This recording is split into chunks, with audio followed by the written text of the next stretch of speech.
Hello guys, at ito nga ang aking pinatubong munggo.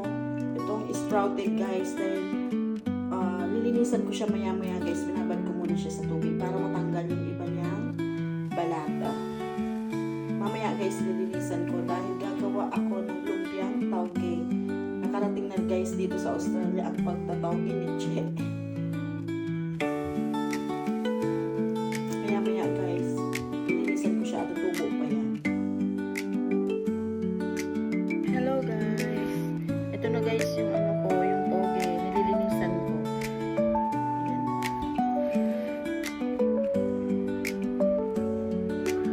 Maabala din siya guys sa oras.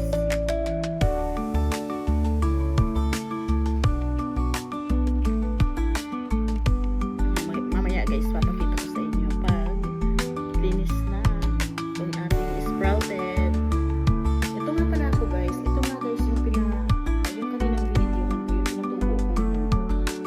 Ito ngayon ay sprouted ko ngayon or toge. Ito nga pala guys, ito nga lang pinabidyo ko. Pinatubo ko lang siya guys ng 3 araw. Binabad ko muna siya guys ng mga 2 oras bago ko siya binalot sa binalot ko siya sa towel. Syempre yung malinis na towel guys. Binalot ko siya, pagkatapos ko siyang binabad sa tubig, binalot ko, tapos itinabi ko muna, tapos ang pagpapaano ko sa kanya guys, nilalagyan, ano ba tawag dito? Sa amin, baribe, yung parang dinilig-diligan ko lang, yung ano niya, tapos tinago ko lang dito sa ilalim ng, para yung hindi siya, mas maganda sa kanya guys, yung parang natatakpan talaga siya, para maganda yung tubo ng munggo. Yun guys. Pero guys, dapat ito kahapon ko pa nilinisan. Kaso lang, sabi ko, ngayon na lang kasi busy-busy pa tayo kahapon. Kaya ito guys, kakaunti lang, kakarampot lang guys to na ko. Wala pa nga siguro 1/4 ito.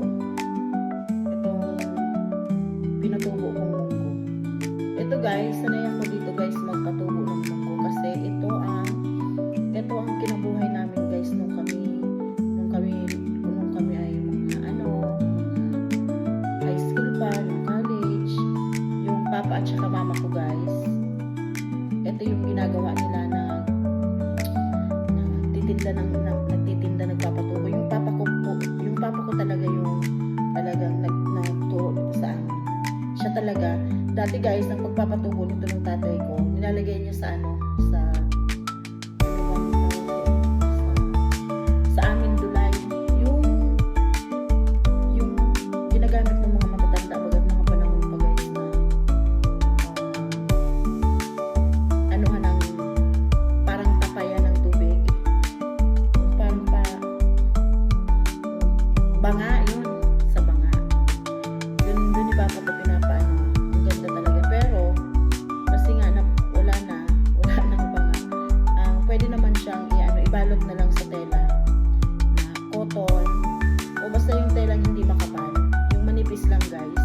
Para madali siyang mag-absorb yung tubig pag inaanohan siya, dinidiligan siya. Nakarating pa guys dito sa Australia itong pagtotogi ko. Sa bahay doon naman guys sa Pinas, nagtotogi naman ako pang sarili lang.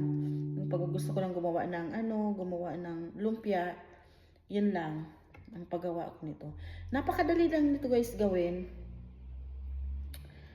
Ibabad lang muna lilinisan muna siya guys kasi 'di ba yung munggo minsan hindi malinis kahit na yung nabibili nating munggo may mga itim-itim yan. Kailangan linisan muna yan guys bago siya ibabad at ibalot sa tela. Kasi pag hindi mo lininis guys, yung iba may mga bulok din. Pero dito guys sa Australia, maganda yung siguro maganda dito kasi nga yung klima malamig. Ito yung pabor ng munggo. Wala ako ni isang nakita guys na na sira nito. Pero may nakita din ako guys, yung mga itim-itim lang. Pero yung pagtumubo na ganito, yung kunyari dito tutubo ito. Minsan ito malambot. Ito dito guys, wala. As in talagang ano, lahat matitigas yung ano, walang malambot na ano nitong tumubo na toge. Maganda yung pero dun guys sa Pinas nung nagtotoge ako, ang dami niyang may mga malalambot na talaga na ano, siguro mainit dun sa ating mainit. Kasi ito pag di mo din talaga naalagaan, lalo na pag di mo naalagaan ito sa dilig.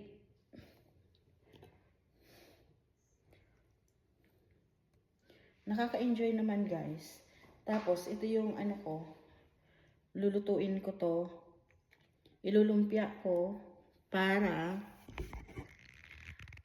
marami pa yan guys. 1/4 lang to guys. Wala pa nga sigurong 1/4 to. Pero dumami talaga siya. Oh. Ang dami ko pang lilinisan.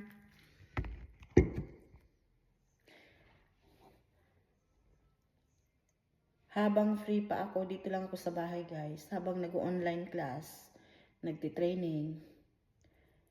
Kailangan natin makakuha ng certification para sa ating ina-apply ang work. Kwentuhan ko na nga pala kayo guys. Andito nga pala ako guys sa ano, sa sa Iping. Sa Iping. Maganda naman dito guys, napakatahimik nga lang.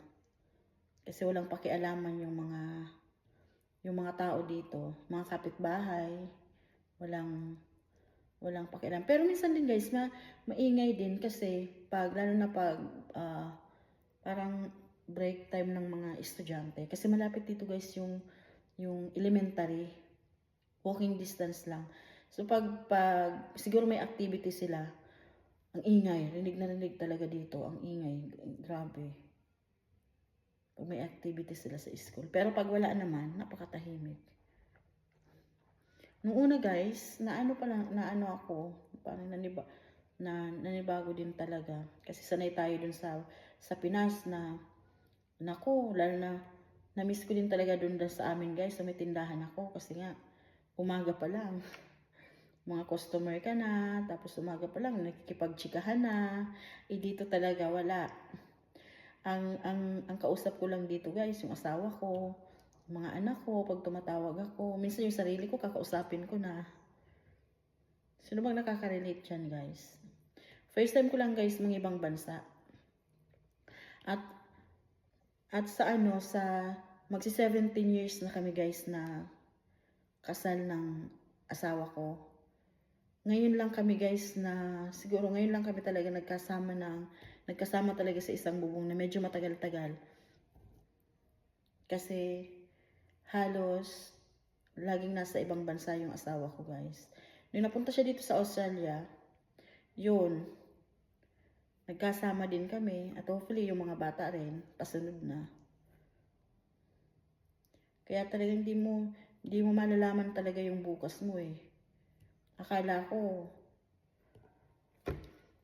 pag nag-stay na yung asawa ko sa pag di na siya nag-abroad, saka ako makakasama. Pero hindi pala.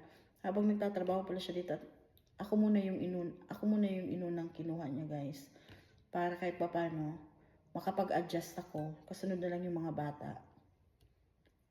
Although okay naman yung mga papel nila.